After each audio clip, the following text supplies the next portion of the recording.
रुकिए पिताश्री।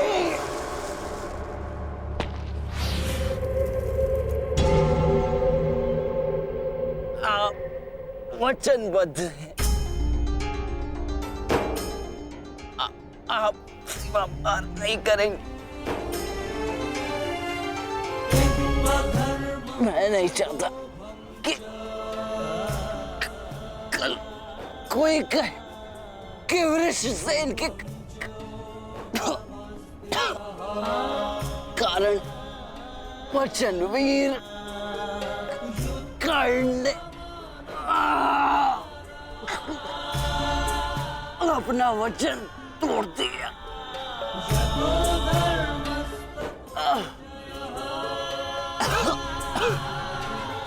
आओ पुत्र, अपने पिता के पास आओ। हाँ,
रात को बुलाओ, रात को बुलाओ।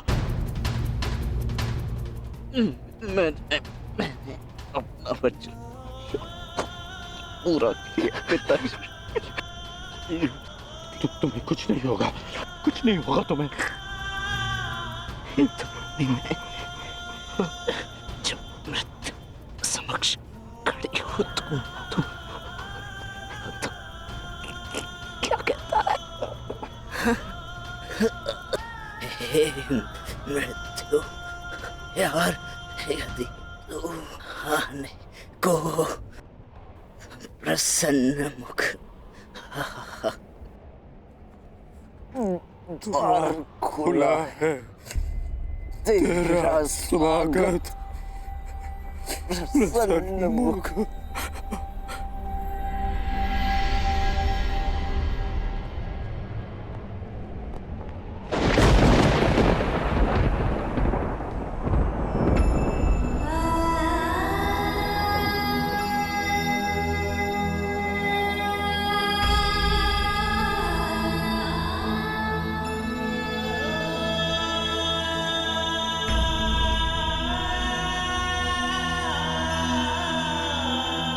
रुस्तेर?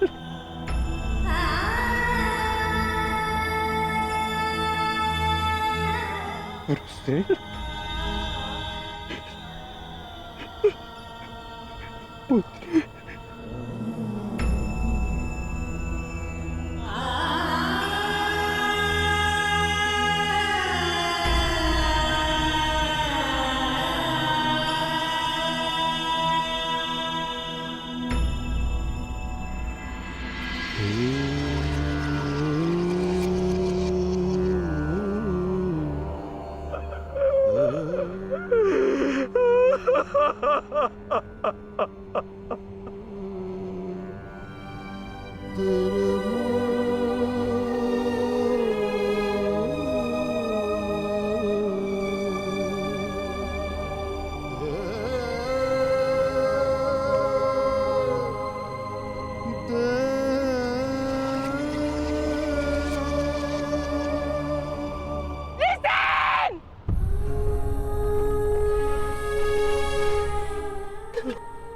पुत्र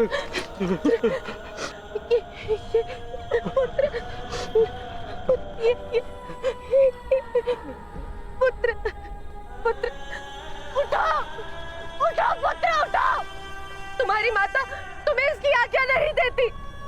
उठाओ उठाओ पुत्र उठाओ।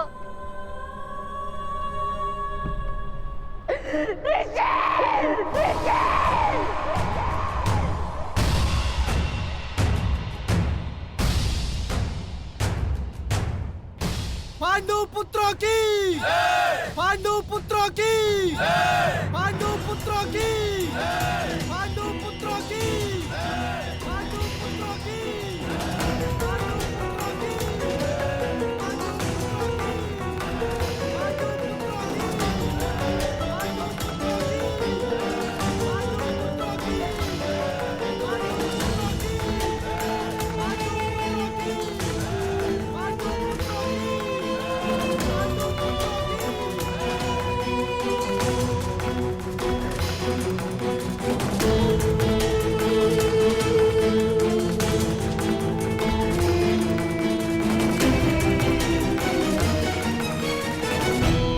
किस बात का उत्सव मनाया जा रहा है पांचाल कुमार?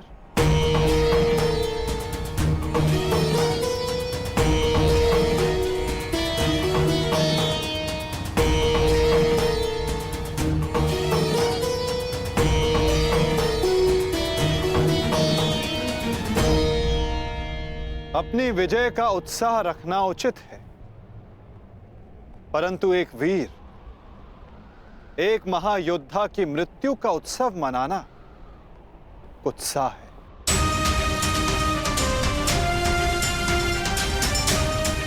जब वीर उत्तर की मृत्यु पे हमने शोक मनाया था, तो आज वृषसेन की मृत्यु पर हमें उत्सव नहीं मनाना चाहिए।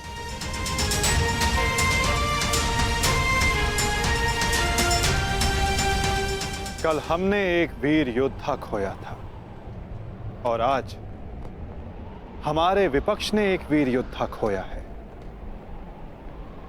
किसे पता कल कौन वीर गति को प्राप्त हो जाए।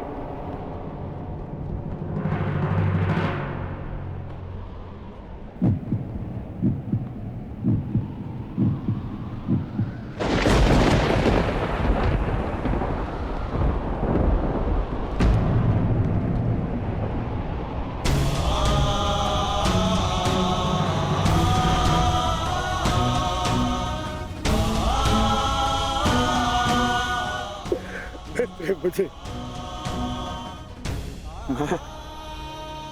मैं तुम्हारे पुत्र की रक्षा नहीं कर पाया अमित।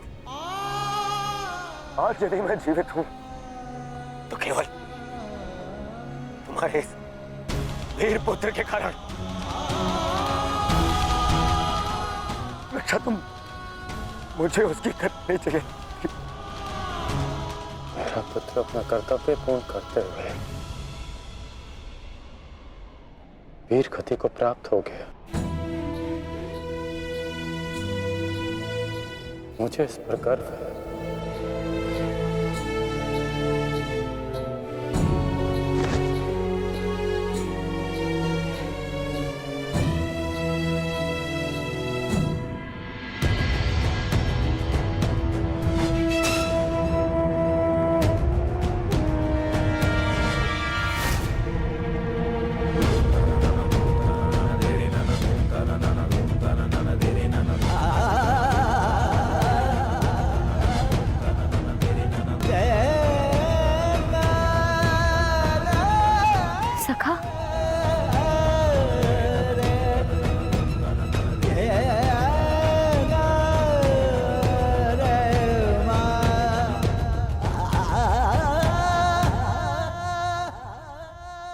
इतना तो मैं समझ गई थी कि वहां सबके मध्य आप मुझे कोई संकेत देना चाह रहे थे, परंतु आपका मंतव्य क्या था सखा? मैं समझ नहीं पा रही हूं। वो क्या है जो आप कहकर भी नहीं कह रहे थे? बताइए सखा। यही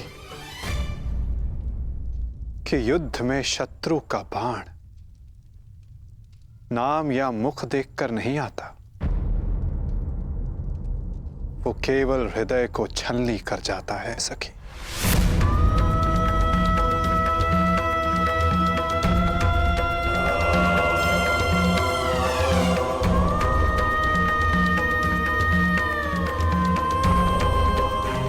मेरे पुत्रों की भाग्य रेखा भी वृषसिंह की भांति है।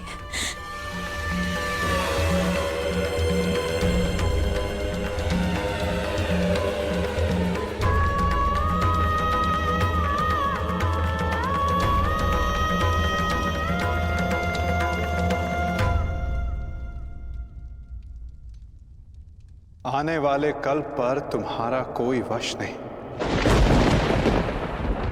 और जो कल हो गया उस पर शोक मनाने का कोई लाभ नहीं।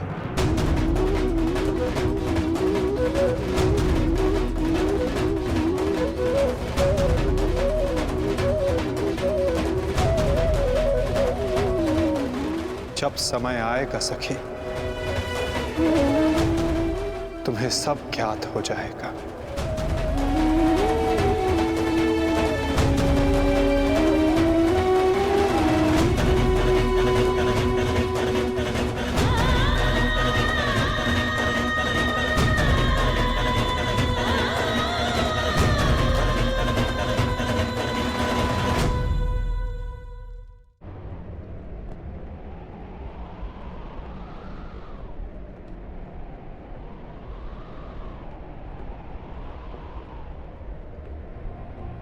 है मृत्यु तैयार यदि तो आने को प्रसन्न मुख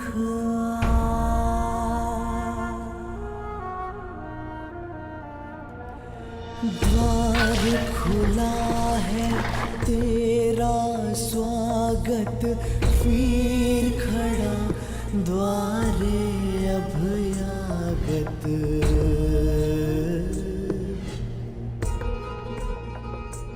बाहें फैला के मुस्कुरा के करता अपने अतिथि का स्वागत। जब मृत्यु युद्ध क्षेत्र में सामने खड़ी हो तो योद्धा कहता है, हे मृत्यु, तैयार यदि तू आने को प्रसन्न मुखा।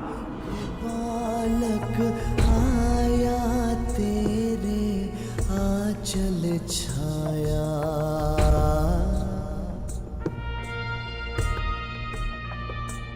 पिता की गोद में खेल सकाना, तेरी गोद में सोने आया।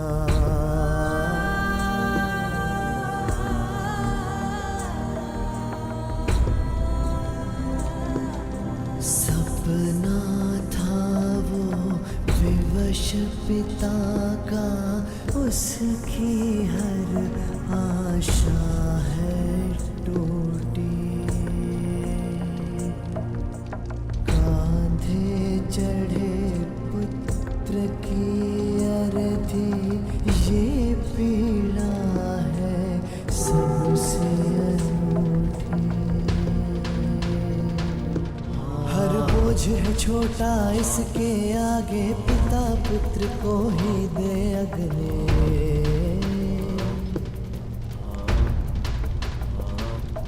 अश्रु है बहे आज अंगारे, आग नहीं है अब ये बुझने।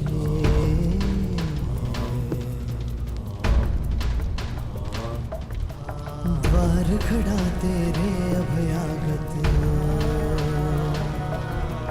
कर अपने अतिथि का स्वागत,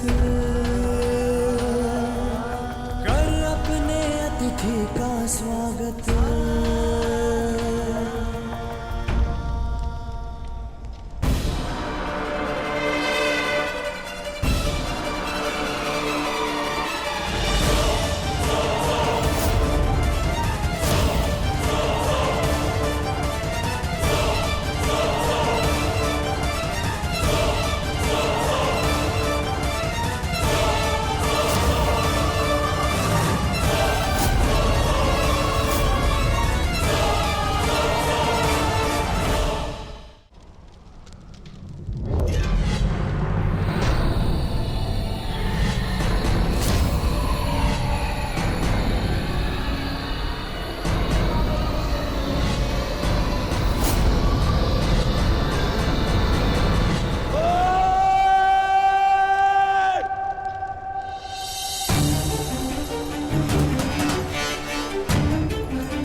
छोड़ो मुझे।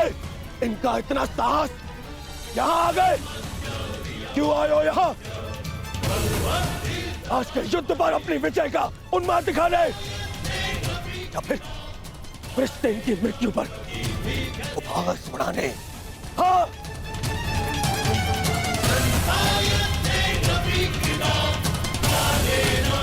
मामा जी, इन्हें कहिए यहाँ से चले जाए, अन्यथा मैं इनका बंद कर दूंगा। जाओ यहाँ से।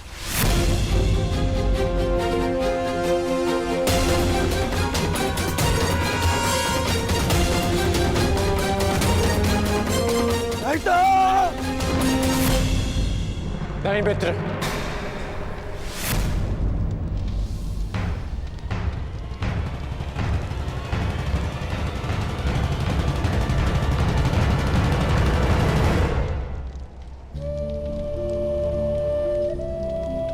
रहने दो इन्हें।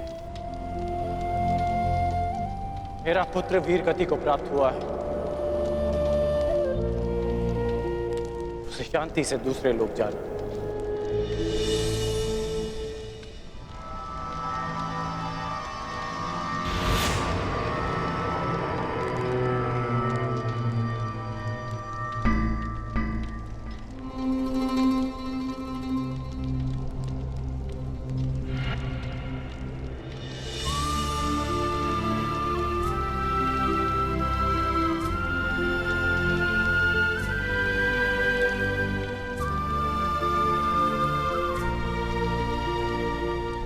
आप सब मेरे पुत्र के अंतिम संस्कार में आए,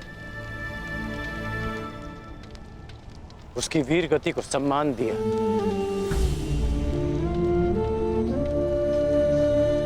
उसके लिए आपका बहुत बहुत धन्यवाद।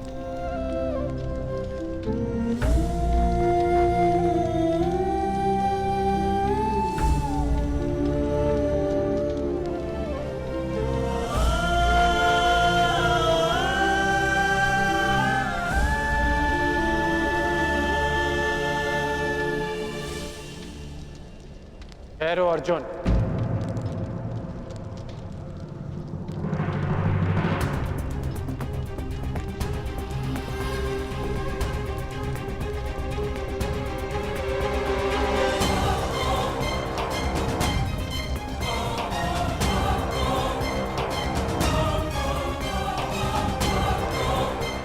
उस दिन की प्रतीक्षा करना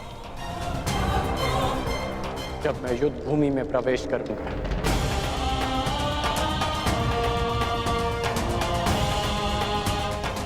जो भी हुआ, मुझे भी उसका खेद है। मैं भी एक पिता, इसलिए तुम्हारी पीड़ा को भली भांति समझ सकता हूं। मैं ये सब प्रतिशोध लेने के लिए नहीं कह रहा हूं, और ना ही मुझे तुमसे कोई स्पष्टीकरण चाहिए, और ना ही तुम्हारी सहानुभूति। मेरे पुत्र ने अपना कर्तव्य पूर्ण करते हुए अपने प्राण दिए। उसे वो सम्मानित अंत मिला जो हर योद्धा का स्वप्न होता है। मैं ये सब इसलिए कह रहा हूं क्योंकि अब उसका अधूरा काम मैं पूर्ण करूंगा। प्रयास करूंगा कि तुम्हें भी सम्मानजनक अंत मिले।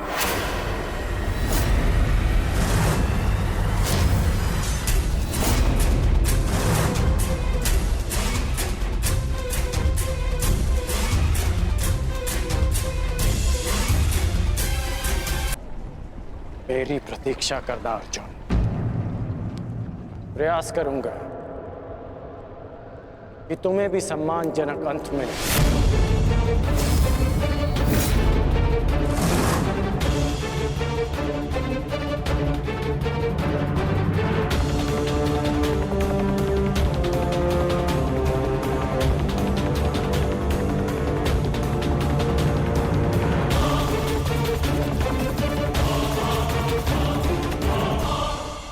मित्र, इन पांडवों को इनकी नियति तक अवश्य पहुंचाऊंगा मैं, परंतु उससे पहले उस विश्वासघाती को उसकी नियति तक पहुंचाऊंगा। तो हमारे ही पक्ष में है।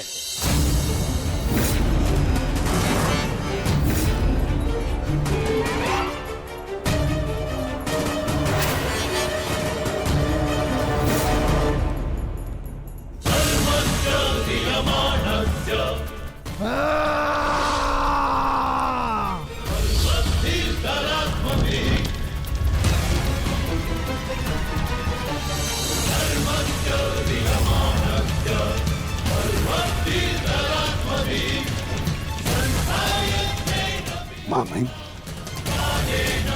महामहिम,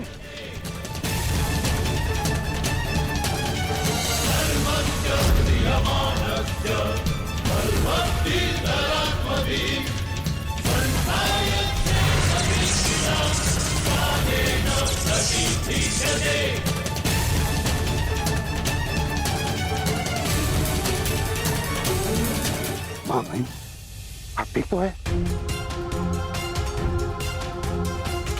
महामहिम के शिविर में अग्नि लगाने का दुस्साहस किसने किया? उत्तर दो। एक विश्वासघाती को यही दंड मिलना चाहिए, यही।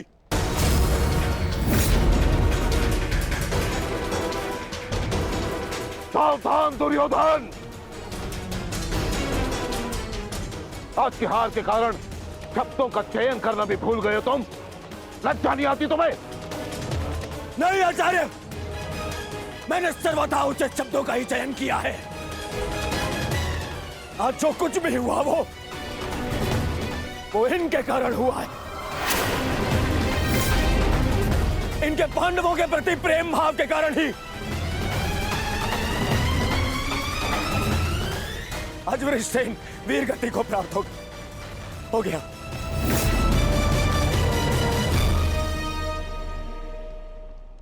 इसीलिए मैं हस्तिनापुर का युवराज दुर्योधन आज अभी और इसी क्षण से आपको कौरव सेना के सेनापतित्व से मुक्त करता हूं। जाइए, चले जाइए वापस हस्तिनापुर और जाकर विश्राम करिए वहां।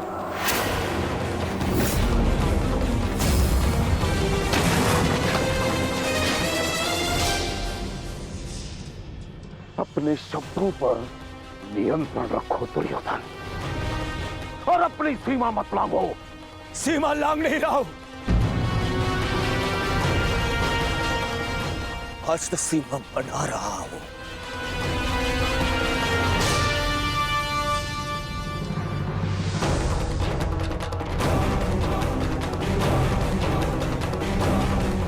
इस समय मैं ऐसे व्यक्ति के सामने खड़ा हूं जो हमसे अधिक हमारे शत्रुओं के पक्ष में है, जिनके मौन रहने के कारण ही मेरे मित्र ने अपना पुत्र और मैंने अपना रक्षक खो दिया। हस्तिनापुर के युवराज की सांसें चलती रहे तो उसने अपनी सांसें खो दी। वृषसेन की मृत्यु का दुख जितना तुम्हें है उतना हमें है, हम सबको है। पर इसका अर्थ ये नहीं कि तुम महामहिम के साथ दुर्व्यवहार करो, जो मैं तुम्हें कदापि करने नहीं दूंगा। बस गुरुदेव, यदि आप भी पितामह के साथ विदा लेना चाहते हैं तो आप भी जा सकते हैं। आपको ससम्मान विदा करेगा यह दुर्योधन।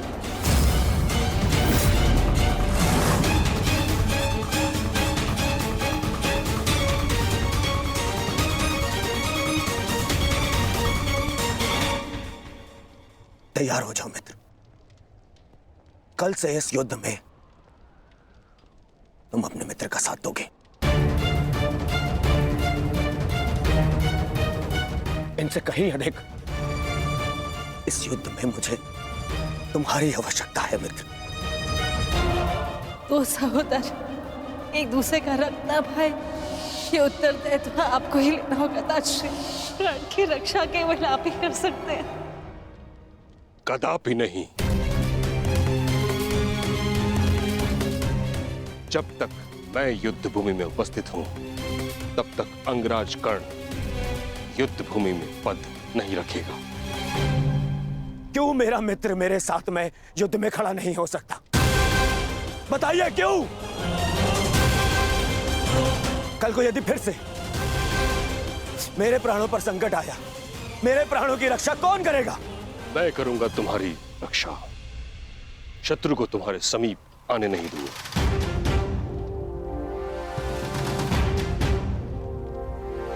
कल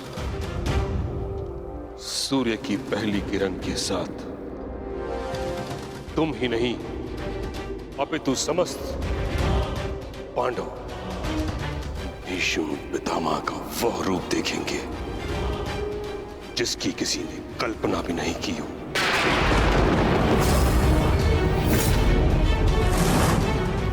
यह मेरा वचन है। अर्जुन हो या युधिष्ठिर, कृष्ण हो या भीम, गंगा पुत्र भीष्म के प्रताप के आगे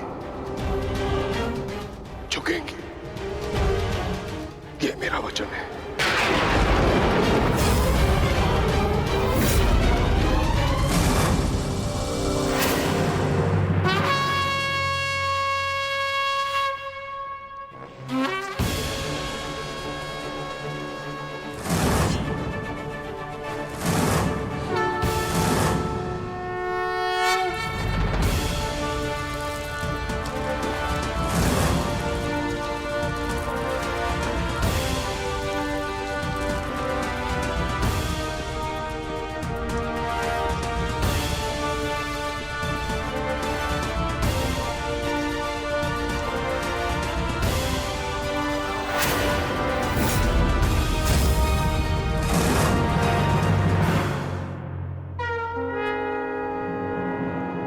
युद्ध का चौथा दिन।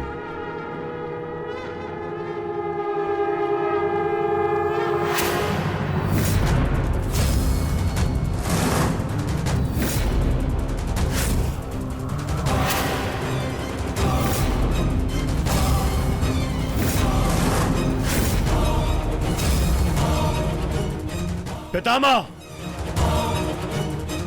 देव की रचना कीजिए। मुझे अपने प्राण का विश्वास दिलाइए पितामह। बस दुर्योधन, अन्य कोई व्यूह नहीं। चलो सारथी।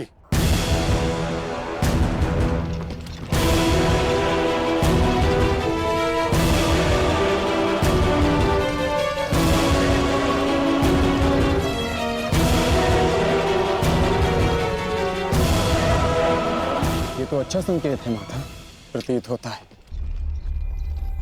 कि पितामह इस नरसंहार को समाप्त करना चाहते हैं, इस युद्ध पर विराम चाहते हैं। गंगा पुत्र इस महायुद्ध पर विराम अवश्य लगाना चाहते हैं, परंतु अपने सभी शत्रुओं का अंत करने के पश्चात।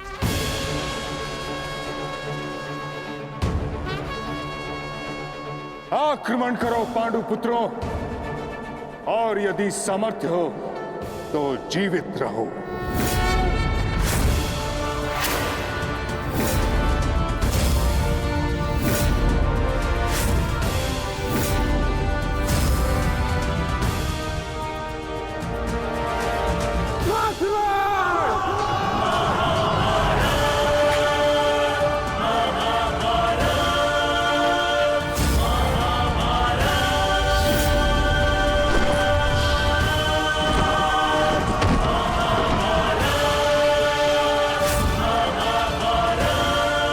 क्या कर रहे पितामह? कभी कभी कर्तव्य की चेतना आकांक्षाओं के स्वप्न पर हावी हो जाती।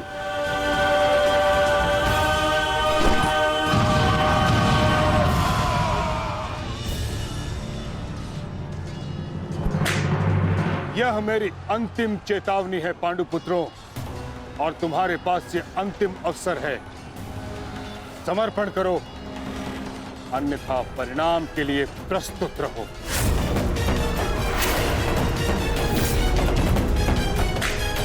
यदि समर्पण नहीं किया तो ऐसा संहार देखने को मिलेगा कि जिसकी आशा भी नहीं की होगी तुमने।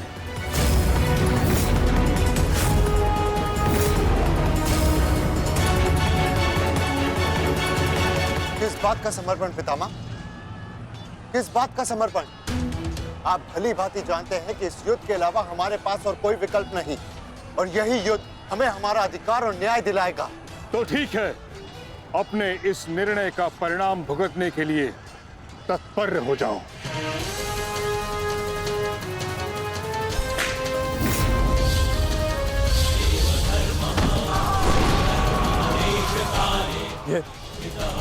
ये पितामह क्या कर रहे हैं? हमारे सैन्य बल का क्रूरता से अंत कर रहे हैं। अर्जुन, तुम्हें पितामह को रोकना होगा, क्योंकि हम सभी में केवल और केवल तुम ही इसमें सक्षम हो।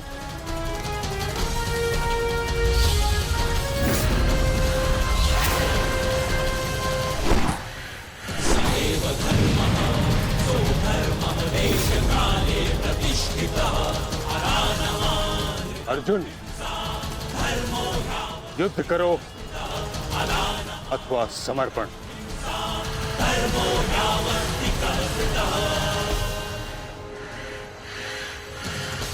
तुम्हारे मौन ने मुझे उत्तर दे दिया।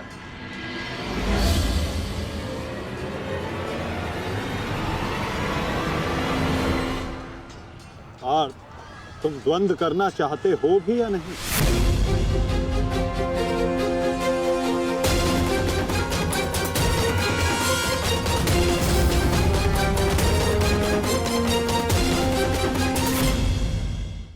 तुम्हारे मौन ने मुझे उत्तर दे दिया। उचित होगा पितामह कि आप अपनी ओर से कौरवों को भी आक्रमण करने की अनुमति दीजिए, क्योंकि आप तो मेरे साथ द्वंद्व में व्यस्त होने वाले हैं। मेरी ओर से लड़ रहे योद्धाओं का अपमान मत कीजिए पितामह। ठीक है अर्जुन,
युद्ध का 9वां दिन।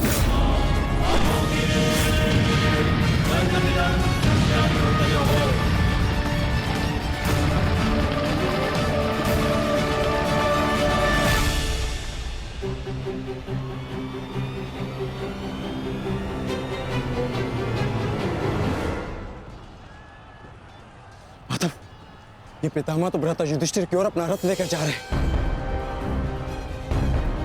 भ्राता युधिष्ठिर संकट में है माधव, हमें शीघ्र कुछ करना होगा।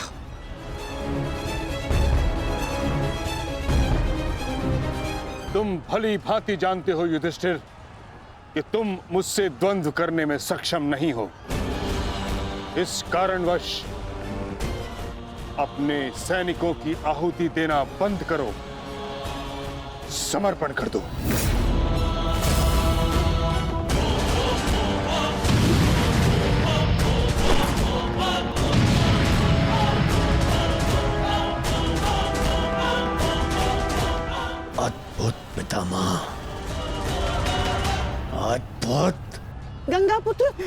है, अच्छा है।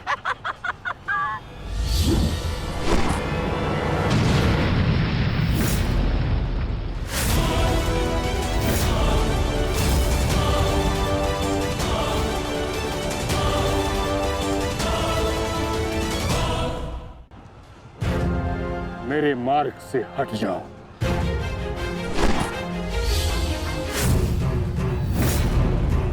यह मेरी अंतिम चेतावनी है पुत्र, मेरे मार्ग से हट जाओ।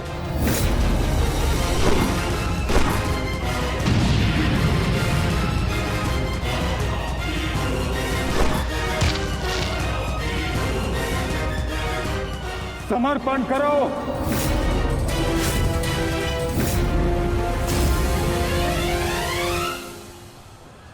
हम कौरवों के समक्ष समर्पण नहीं करेंगे पितामह, चाहे इसके लिए हम सबको अपने प्राण क्यों ना खोने पड़े। जब तक शरीर में अंतिम श्वास है, जब तक शरीर में रक्त की अंतिम बूंद है, हम समर्पण नहीं करेंगे पितामह, और ना ही हम रुकेंगे।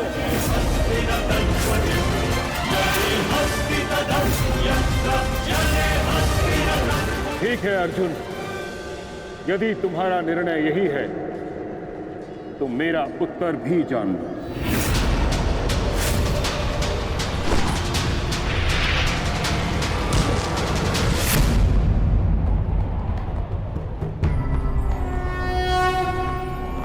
यदा यदा धर्मस्य गंगापुत्र, गंगापुत्र,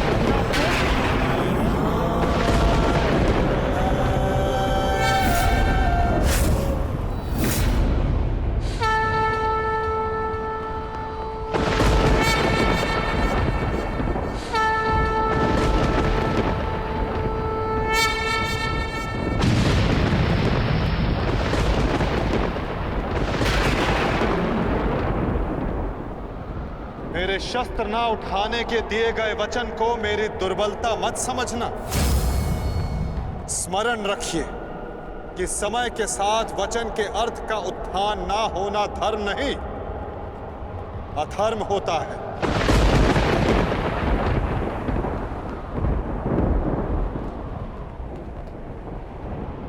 मैं केवल अपने कर्तव्य का पालन कर रहा हूं वासुदेव, और ऐसा करने से मुझे कोई नहीं रोक सकता। कोई भी नहीं।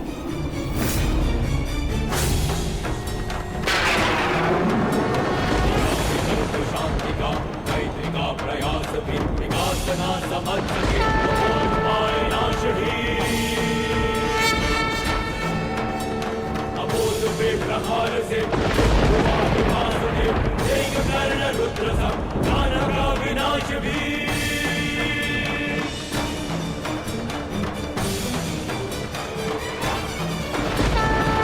वचन न मानता युद्ध भाषा नाचता, उसे मिलेगा युद्ध भी दंड भी प्रहार भी।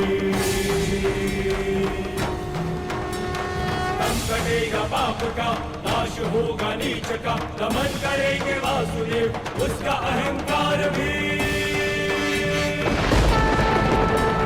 चक्र के प्रहार से नाश हुंकार से जो अग्नि कृष्ण की करेगी पाप का दलन।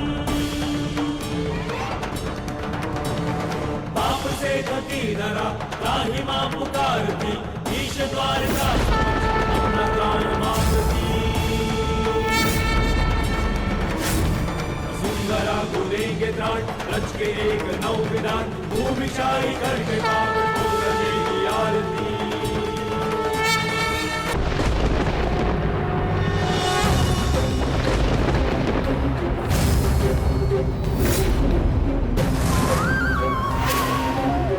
मुझे ऐसा करने पर विवश मत कीजिए गंगा पुत्र। मैं आपका वध कर सकता हूं, और ऐसा करने के लिए मुझे शस्त्र उठाने की आवश्यकता नहीं, केवल ये चक्र ही पर्याप्त है।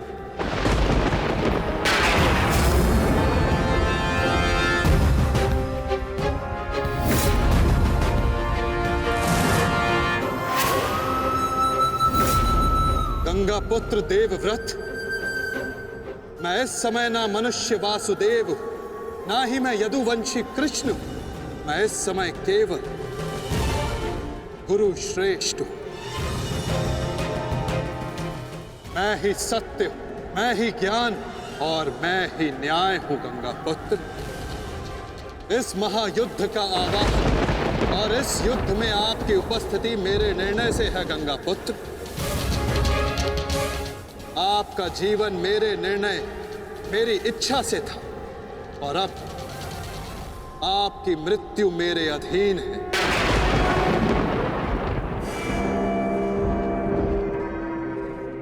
मैं पर ब्रह्म हूं, जिस पर कोई बंधन नहीं गंगा पुत्र, ना ही युद्ध के नियमों का और ना ही किसी प्रकार के वचनों का। आपके अंत के लिए शस्त्र ना उठाने की प्रतिज्ञा को तोड़कर मैं आपका वध करूंगा गंगा पुत्र।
धर्म स्थापना के मार्ग पर आगे बढ़िए वासुदेव। अंत कर दीजिए मेरे इस जीवन का।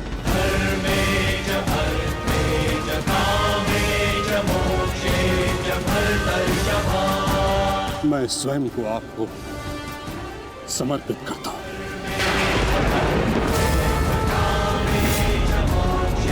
क्योंकि ना तो पांडव मेरे प्राण लेने में सक्षम है और ना ही मैं उन्हें मार पाऊंगा। मैंने सदैव धर्म का पालन किया, कभी अधर्म नहीं किया। यदि कोई अधर्म हुआ तो केवल ये कि मैंने आपको प्रतिज्ञा तोड़ने पर विवश किया। यदि आपको ऐसा लगता है कि आपने कोई अधर्म नहीं किया तो यह आपकी सबसे बड़ी भूल है गंगा पुत्र। अवश्य आपने सदैव धर्म का पालन किया गंगा पुत्र, किंतु केवल अपने लिए, अपने वचनों के लिए। और यही आपका सबसे बड़ा अधर्म है। क्योंकि जिसके पास शक्ति हो उसे स्वयं के लिए नहीं, संसार के लिए उत्तरदायी होना चाहिए। और जो आप नहीं हो पाए गंगा पुत्र।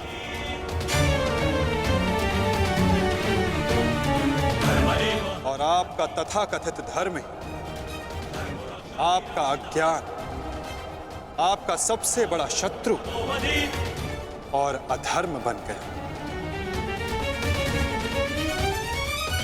किंतु वासुदेव, मैंने तो सदैव वही किया जो मेरी अंतरात्मा ने कहा। तो क्या इस धर्म युद्ध में अधर्म के पक्ष से लड़ने की अनुमति भी आपको आपकी अंतरात्मा ने दी गंगा पुत्र? भरी सभा में द्यूत में होते छल को देख मौन रहने की अनुमति क्या आपको आपकी अंतरात्मा ने दी थी गंगा पुत्र? कुल वधू का वस्त्र हरण होते समय शस्त्र उठाने के लिए क्या आपको आपकी अंतरात्मा ने रोका था गंगा पुत्र? हस्तिनापुर की सुरक्षा के लिए आपने इतिहास की सबसे भीषण प्रतिज्ञा ली गंगा पुत्र।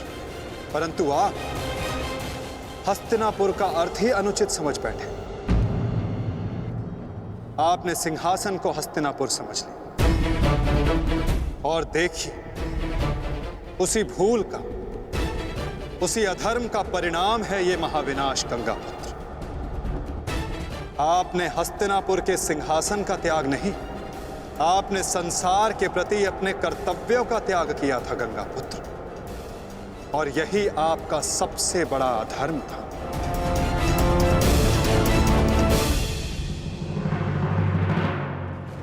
परिवर्तन ही संसार का नियम है गंगापुत्र, और संसार के कल्याण और उत्थान के लिए ऋतुएं भी स्वयं को परिवर्तित करती हैं, परंतु आपने परिवर्तन को नहीं स्वीकारा।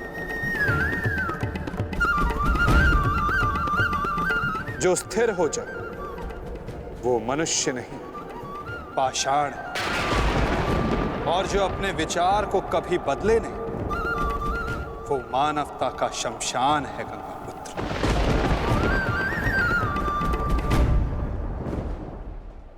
अपने कर्म के प्रति सजग ना रहना सबसे बड़ा अधर्म होता जो आपने किया गंगापुत्र, और यही इस महायुद्ध, इस महाभारत के होने का कारण बना।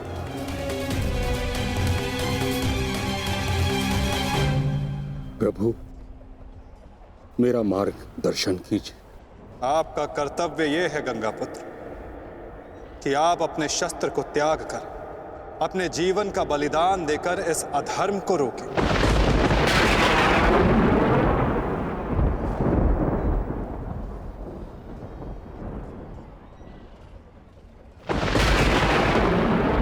ठीक कहा वासुदेव, कदाचित मेरा अंत ही इस समस्या का समाधान है। आज जबकि मुझे अपनी भूल का भान हो गया है, मैं अपना प्रारब्ध स्वीकार करने के लिए तैयार हूं।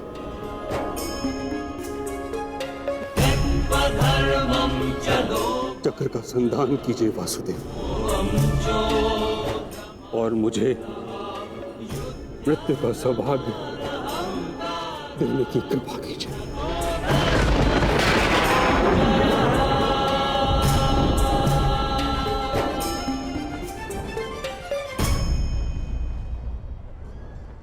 ठीक है, यदि आपकी इच्छा ये मृत्यु पाने की है, तो मैं अपनी प्रतिज्ञा को तोड़कर तुम्हें मुक्त करता हूं गंगापुत्र।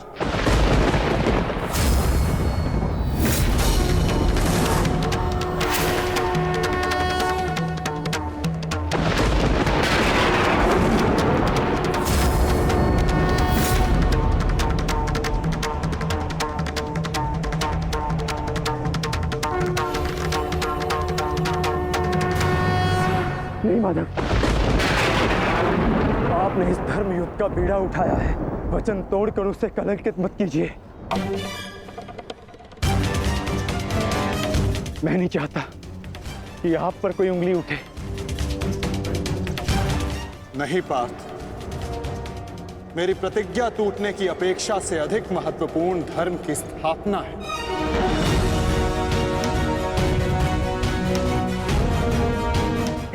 नहीं माधव, नहीं। आपने ही भारभृग को वीर गति दी है माधव, ताकि इस युद्ध से जुड़ी प्रतिज्ञाएं, वचन और प्रारब्ध भंग ना हो सके। तो क्या आप स्वयं इसे तोड़ देंगे?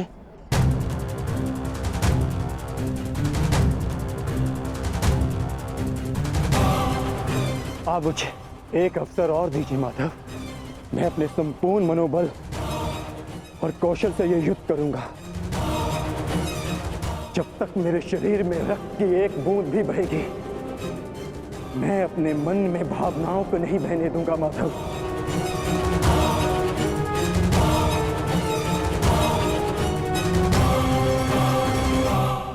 मैं पितामह का अंत करूंगा, अंत करूंगा, अंत करूंगा, अंत करूंगा।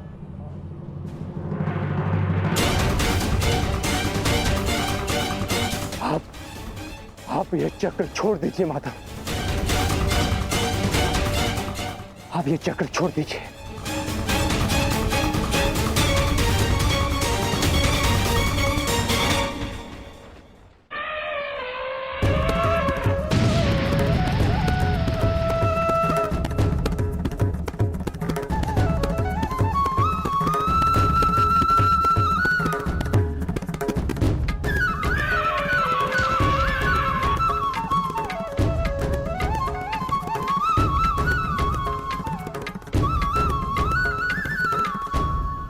उठो पार्थ।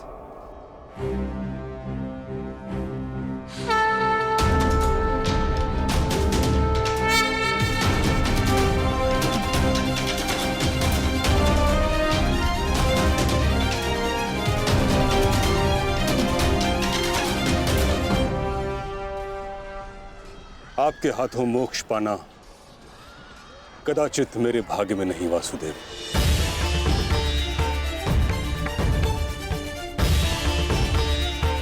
नहीं गंगा पुत्र, आपका वध करना मेरा प्रारब्ध ही नहीं था, अर्जुन का प्रारब्ध है। और मैंने ये चक्र संधान केवल इसलिए किया ताकि मैं अर्जुन को दिखा सकूं कि आपका भी वध करना असंभव नहीं।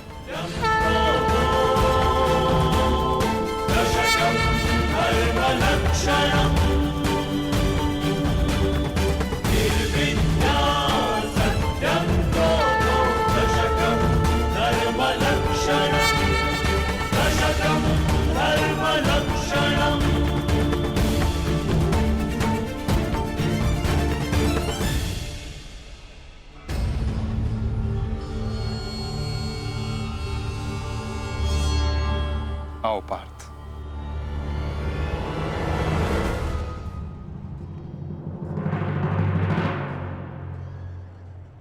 पुत्र अर्जुन, युद्ध आरंभ करें। मैं सज्ज हूं पितामह।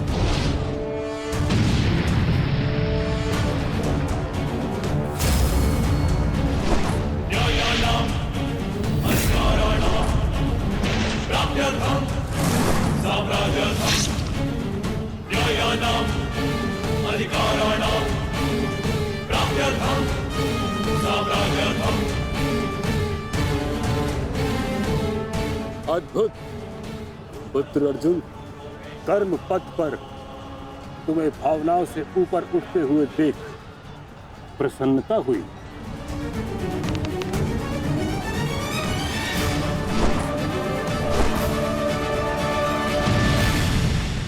जब तक महामहिम के हाथ में शस्त्र हैं, उनके प्रहार की धारा कोई नहीं रोक सकता और ना ही उन्हें कोई निरस्त्र कर सकता है।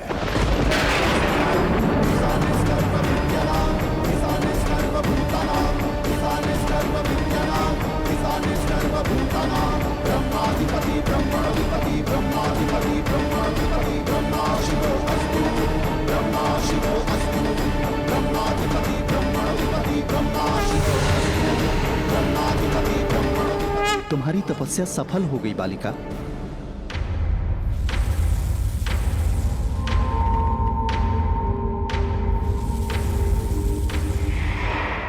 मांगो, क्या मांगना चाहती हो? गंगा पुत्र भीष्म का नाश। किंतु गंगा पुत्र का वध मेरे वश में भी नहीं है शिखंडिनी। परंतु अपने जीवन का अंत तो मेरे वश में है ना। 2 बार मैं अपना जीवन त्याग कर चुकी हूं। इस बार भी मैं फिर जन्म लूंगी और अगले जन्म में भीष्म का अंत करने आऊंगी।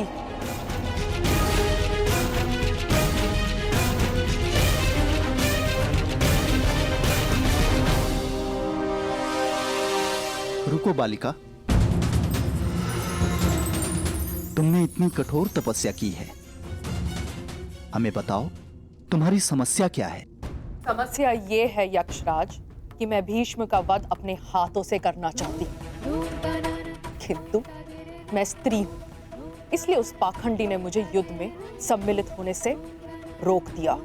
मैं तुम्हें भीष्म की मृत्यु का वरदान तो नहीं दे सकता, किंतु कुछ ऐसा अवश्य कर सकता हूं जिससे तुम अपना लक्ष्य पा सको, किंतु एक बंधन रहेगा। मेरे लिए केवल भीष्म की मृत्यु महत्व रखती है और कुछ नहीं। हाँ कहने से पूर्व मेरी पूरी बात सुनो बालिका, उसके पश्चात निर्णय लेना।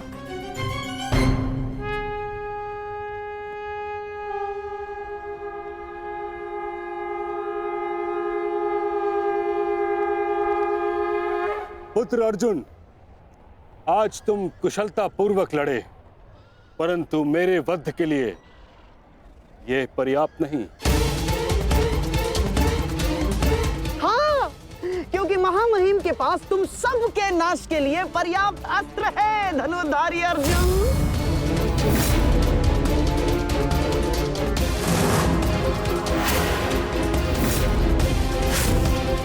शीघ्र तुम सब इस संसार का त्याग करोगे और आप वासुदेव, आप तो इन सब के मार्गदर्शक है ना, तो बताइए आपके पास महामहिम के कौशल का कोई तोड़ है?